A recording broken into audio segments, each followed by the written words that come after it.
Hi guys, అతని పేరు రవి. ఈ కథ అతని ఫ్రెండ్ చెల్లితో మరియు ఫ్రెండ్ భార్యతో. కథ చాలా ఇంట్రెస్ట్గా ఉంటుంది. ఎక్కడ స్కిప్ చేయకుండా వీడియోను చివరి వరకు చూడండి. అలాగే మీరు గనక కొత్తగా మన ఛానల్ను చూస్తుంటే తప్పక సబ్స్క్రైబ్ చేసుకోండి. ఇక నేరుగా కథలోకి వెళ్ళిపోదాం.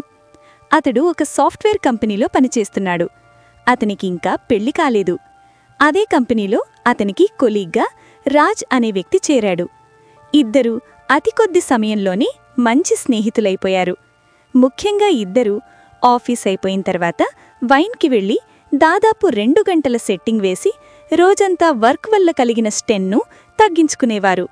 రాజ్కు పెళ్ళై దాదాపు 3 సంవత్సరాలు అవుతుంది. కాని తనకు ఇంకా పిల్లలు పుట్టలేదు. ఒకరోజు అతడు తనతో, "అరే మామా, ఏంట్రా నువ్వు కూడా నాకంటే పెళ్లి కాలేదురా. సాయంత్రమిలా వైన్కొస్తున్నానంటే ఒక అర్థముంది. మరి నీకేమైందిరా? చక్కగా ఇంటికి వెళ్ళి నీ భార్యతో సంతోషంగా ఉండొచ్చు కదా" అని అడిగాడు. దానికతడు, "రే మావా, దాని గురించి మాట్లాడుకురా. నిజం చెప్పాలి అంటే నాకు తనను పెళ్లి చేసుకోవడమే ఇష్టం లేదు. అయినా మా ఇంట్లో వాళ్ళు బలవంతంగా పెళ్లి చేశారు. పోన్లే, సంతోషంగా ఉందామననుకుంటే అదు పెద్ద గయ్యాలిరా బాబూ. ఎంతసేపు డబ్బు డబ్బు అని ప్రాణం తీసేస్తుంది" అని తన బాధను మొత్తం రవికి చెప్పుకున్నాడు. ఆ రోజు డోస్ కొంచెం ఎక్కువ అవ్వడం వల్ల రాజ్ ఒక్కడే ఇంటికి వెళ్ళలేకపోయాడు. అందుకే రవి తనను తీసుకెళ్లి తన ఇంటి దగ్గర దిగబెట్టాల్సొచ్చింది. అప్పుడే ఫస్ట్ టైం మాయూరిని చూశాడు. తనే రాజు చెల్లెలు. రవి మొదటిసారి మాయూరిని చూడగానే ఏదో తెలియని మైకంలో ఉండిపోయాడు. నిజం చెప్పాలంటే తొలిచూపులోనే తనకు ఫ్లాట్ అయిపోయాడు. తను కూడా రవిని చూసి స్మైల్ చేస్తూ వచ్చి, "థాంక్స్ అండి, అన్నయ్యను జాగ్రత్తగా ఇంటికి తెచ్చినందుకు" అని చెప్పింది. రవిని హాల్లో కూర్చోమని చెప్పి రాజును బెడ్రూంలో పడుకోబట్టి వచ్చింది. ఇక ఇద్దరూ కొంతసేపు మాట్లాడుకున్నారు. అప్పుడే రవికి తెలిసిందేంటంటే మాయూరి బీటెక్ ఫైనల్ ఇయర్ చదువుతుంది అని. ఆ తర్వాత పై చదువుల కోసం విదేశాలకు వెళ్ళాలి అనుకుంటుంది. రవికొక ఐడియా వచ్చింది. మాయూరి ఫారెన్ వెళ్లేలోపు ఒక్కసారైనా తనతో సరదాగా సమయం గడపాలి అని. అందుకే తనకు అమెరికాలో బెస్ట్ యూనివర్సిటీ గురించి బాగా ఐడియా ఉందని తనకు అబద్ధం చెప్పి తన నెంబర్ తీసుకున్నాడు. ఇక అప్పట్నుంచి రెగ్యులర్గా చాటింగ్ చేసుకునేవారు. మెల్లిగా ఇలా తనకు దగ్గరయ్యాడు. ఇంతలో మాయూరి పుట్టినరోజు రానే వచ్చింది. రవి ఫ్రెండ్ రాజ్ తన ఇంట్లోనే బర్త్డే పార్టీ అరేంజ్ చేశాడు. రవి కూడా వెళ్ళాడు. అప్పుడే ఫస్ట్ టైం రాజ్ భార్య రవల్ని చూశాడు. ఆమె అందం చూసి చూపు తిప్పుకోలేకపోయాడు. ఇన్ని రోజులు మాయూరి మాత్రమే ఫిగర్ అనుకున్నాడు. కాని తనను మించిన అందం రవలిది. అసలు ఇంత అందమైన భార్య నాకు గనక ఉండి ఉంటే నేను ఇంటి నుండి బయటికే వెళ్ళను. అలాంటిది వీడు రోజూ నాతో వచ్చి ఎలా తాగుతున్నాడో అని ఆశ్చర్యం వేసింది రవికి. తర్వాత రాజ్ మీద అసూయం వేసింది. ఎందుకంటే ఆ రోజు కూడా వాడు తాగడంలో బిజీగా ఉన్నాడు కాబట్టి. ఇంతలో మాయూరి రవి దగ్గరికి వచ్చి, "నా బర్త్డే డ్రెస్ ఎలా ఉంది" అని అడిగింది. చాలా బాగుందని చెప్పి తనను ఇంకేదో అడుగుదామనేలోపు తన ఫ్రెండ్స్ రావడంతో అడగలేకపోయాడు. తర్వాత మాట్లాడదామనుకుంటే బర్త్డే హడావిడిలో కుదరలేదు. ఛాన్స్ మిస్ అయింది. అందుకే ఇంటికి తిరిగి వెళ్ళిపోయాడు. ఇక పడుకుందామనేలోపు మాయూరి రవికి కాల్ చేసి, "ఏంటి, బర్త్డే పార్టీ నుంచి త్వరగా వెళ్ళిపోయావు" అని అడిగింది. దానికి రవి, "ఏమీ లేదు, అందరూ పార్టీ పనుల్లో బిజీగా ఉంటే వెళ్ళిపోయాను" అని చెప్పాడు. "సరే, ఇందాక నాతో ఏదో చెప్పాలి అనుకున్నావు కదా" అని అడిగింది. "ఏమీ లేదు" అని సాగదీశాడు రవి. "పర్లేదు, చెప్పు, నేనేమీ అనుకోనిలే" అని భరోసా ఇచ్చింది మాయూరి. "ఎలాగో ఇంకో 2 మంత్స్లో అమెరికా వెళ్ళిపోతున్నావు కదా, ఈలోపు మనిద్దరం సరదాగా ఎంజాయ్ చేద్దామని నేననుకుంటున్నాను" అని అడిగేశాడు. రవి చెప్పింది విని మాయూరి కూడా ఆలోచించి, "సరే మరి, ప్లాన్ చేసుకో, కానీ మాక్సిమం 3 రోజులు మాత్రమే, అంతకు మించి అయితే నా వల్ల కాదు" అని చెప్పింది. రవి మాత్రం కనీసం 1 వారం రోజులు ఎక్స్పెక్ట్ చేశాడు. కాని మాయూరి 3 రోజులే అని చెప్పింది.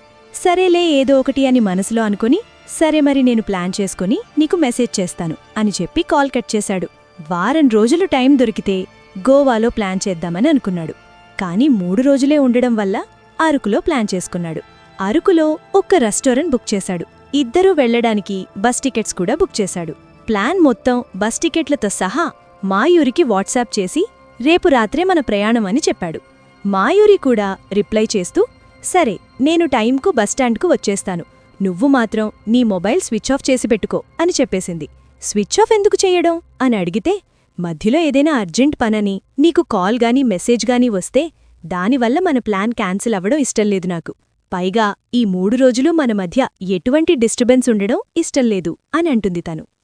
దేవుడా, ఎంత ముందుచూపు అని అనుకుని తను చెప్పినట్టే ఫోన్ స్విచ్ ఆఫ్ చేశాడు. ఇక సాయంత్రం బస్టాండ్కి వెళ్ళి తనకోసం ఎంతో ఆతృతగా ఎదురుచూస్తున్నాడు. బస్సు బయల్దేరే టైమైంది, కానీ తను రాలేదు. ఇక వేరే ఆప్షన్ లేక తనకు కాల్ చేసి ఎక్కడుందో కనుక్కుందామని రవి ఫోన్ ఆన్ చేయబోయాడు. ఇంతలో విచిత్రంగా రాజ్ భార్య రవలి బస్సెక్కింది. పైగా తను రవి పక్క సీట్లో వచ్చి కూర్చుంది. రవి షాక్ అయిపోయి చూస్తున్నాడు. మా ప్లాన్ లీక్ అయిందా ఏంటి? రవలి నాకు క్లాస్ పీకడానికి వచ్చిందా? వస్తే రాజ్ రావాలిగాని తన భార్య ఎందుకొచ్చింది అని ఇలా ఎన్నో ప్రశ్నలు రవి మదిలో మెదులుతున్నాయి. మయూరికి కాల్ చేసి అడుగుదామంటే రవి పక్కనే నిల్చుని తన లాగేజ్ సర్దుకుంటుంది. వామ్మో, ఇదేదో ప్రాబ్లమయ్యేలా ఉంది, వెళ్ళిపోదామని అనుకున్నాడు. ఇంతలో రవలి, హాయ్ రవిగారు, మీరు కూడా అరకు వెళ్తున్నారా? అమ్మయ్యా, ఒక్కదాన్నే వెళ్తున్నా, జర్నీ బోర్ కొడుతుందని చాలా కంగారుపడ్డాను. మీరు తోడుగా ఉన్నారు, నాకు చాలా హ్యాపీగా ఉంది అని చెప్పింది రవలి. రవికి ఏం మాట్లాడాలో కూడా అర్థం కాలేదు. ఇంతలో బస్సు స్టార్ట్ అయిపోయింది. ఇంక కిందికి దిగే అవకాశం కూడా లేదు. అందుకే సైలెంట్గా కూర్చున్నాడు. కాని రవలి మాత్రం నాన్ స్టాప్గా మాట్లాడుతూనే ఉంది. తన నోటికి తాళం ఎలా వెయ్యాలో అర్థం కాలేదు రవికి. ఇంతలో బస్ కండక్టర్ లైట్ ఆఫ్ చేశాడు.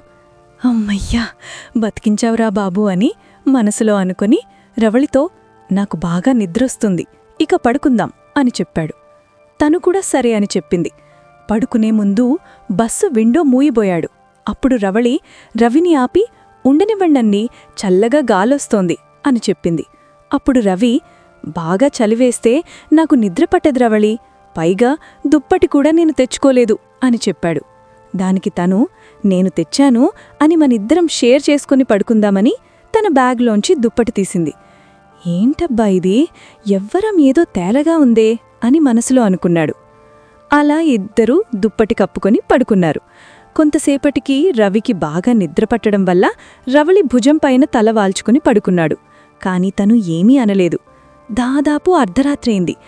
బాంబ్ పేలినట్టు చప్పుడు వినిపిస్తే అందరూ నిద్రలేచారు. తీర చూస్తే బస్సు 2 టైర్లు పంక్చరయ్యాయి అని బస్ డ్రైవర్ చెప్పాడు. అందుకే అందరూ బస్సు దిగిపోయారు. ఇప్పుడేంటి పరిస్థితి అని అడిగితే తెల్లవారే వరకు కష్టం అని చెప్పారు. తెల్లవారే వరకు రోడ్డు మీద ఉండడం కష్టం కదా అని అడిగితే, హైవే కదా సార్, బోలెడు బస్సులొస్తుంటాయి, వాటిలో మీరు వెళ్లడానికి ఏర్పాటు చేస్తాము అని చెప్పాడు. డ్రైవర్ చెప్పినట్టు బస్సులైతే ఉన్నాయి కానీ వాటిలో సీట్స్ లేవు. అసలే మాయూరితో రవి ప్లాన్ చేసుకున్న ట్రిప్స్ క్యాన్సిల్ అయినందుకు చిరాకులో ఉన్నాడు. దానికి తోడు నిలబడి ప్రయాణం చేయడం నా వల్ల కాలేదు. అందుకే దగ్గర్లో ఏమన్నా హోటల్స్ ఉన్నాయేమో అనుకుని చూశాడు. లక్కీగా వాకబుల్ డిస్టెన్స్లో రెస్టారెంట్ ఉంది. అందుకే ఆ రోజు రాత్రి అక్కడే ఉందామని అనుకున్నాడు. ఇదే సంగతి రవలికి చెప్తే తను కూడా రవితో వస్తానని చెప్పింది. ఇది విని రవి మళ్లీ షాకయ్యాడు. ఏదో తేడాగా ఉంది అన్న అనుమానం అతనిలో మరింత బలపడింది. ఇక తనే వస్తాను అంటే కాదనేదేముంది అనుకుని అందుకే ఇద్దరూ కలిసి రెస్టారెంటుకు వెళ్లారు. రవి 2 రూమ్స్ తీసుకుందామని అంటే రవలి మాత్రం, ఎందుకు, ఒకే రూంలో అడ్జస్ట్ అవుదాం అని చెప్పింది. తను అలా చెప్పింది విని రవి అనుమానం ఇంకా బలపడింది. ఇక బాగా టయర్డ్గా ఉండడం వల్ల ఇద్దరూ వెంటనే పడుకున్నారు. తర్వాత రోజు నిద్రలేచి ఫ్రెషప్ అయ్యి బ్రేక్ఫాస్ట్ చేసి మళ్ళీ రూమ్కొచ్చి అప్పుడు రవి ఫోన్ ఆన్ చేసి మాయూరితో మాట్లాడదామనుకున్నాడు. కాని రవలి, ఫోన్ ఆన్ చేయకండి, డిస్టర్బెన్స్ అని చెప్పింది. అప్పుడే రవికి అనుమానం నిజమైంది. వెంటనే రవలిని అడిగితే రవలి సిగ్గుపడుతూ, నువ్వు మాయూరికి మెసేజ్ చేసినప్పుడు తన ఫోన్ నా దగ్గరనే ఉంది, అప్పుడే మీ ప్లాన్ మొత్తం నాకు తెలిసిపోయింది, అందుకే తనను సైడ్ చేసి నేను వచ్చాను అని చెప్పింది రవళి. ఎందుకనడిగితే, మా ఆయన ఎప్పుడూ తాగి నాతో గొడవ పడుతుంటాడు. నన్నెప్పుడూ సంతోషంగా చూసుకోలేదు. త్వరలోనే విడాకులు కూడా తీసుకుందాం అనుకుంటున్నాను. ఇంతలో బర్త్డే పార్టీలో నిన్ను చూశాక అప్పుడే నువ్వు నాకు నచ్చావు. నేనే నిన్ను ప్రపోజ్ చేద్దామని అనుకున్నాను.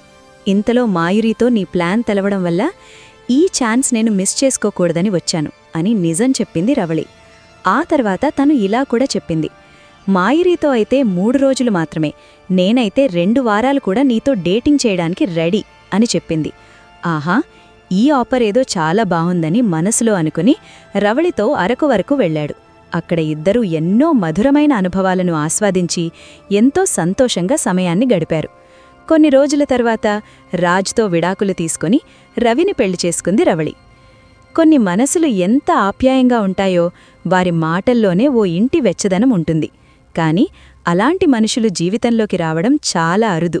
వచ్చినా మన విలువ తెలుసుకునేలోపే దూరమైపోతారు. మనసుకు నచ్చినవారు దగ్గరగా ఉంటే అదే నిజమైన అదృష్టం. వాళ్లను కోల్పోకుండా చూసుకోవడం మన అదృష్టం. అదే జీవితమిచ్చే గొప్ప బహుమతి. ఓకే ఫ్రెండ్స్, స్టోరీ ఎలా ఉందో కామెంట్ చేయండి. బావుంది అని చెప్తేనే కదా నాకు ఇంకొన్ని మంచి మంచి వీడియోలు చేయాలనిపిస్తుంది. సో తప్పకుండా చెప్పండి. ఒక లైక్ చేయండి. మీ లైక్ మాకు చాలా ఉత్సాహాన్నిస్తుంది. మీలాంటి వారికి మరో ఇంకొన్ని వీడియోలు రికమెండ్ అవుతాయి. వాళ్ళు కూడా చూసి ఎంజాయ్ చేస్తారు కదా. సో ప్లీజ్ తప్పకుండా లైక్ చేయండి. మళ్ళీ నెక్స్ట్ వీడియోతో కలుసుకుందాం. Thank you.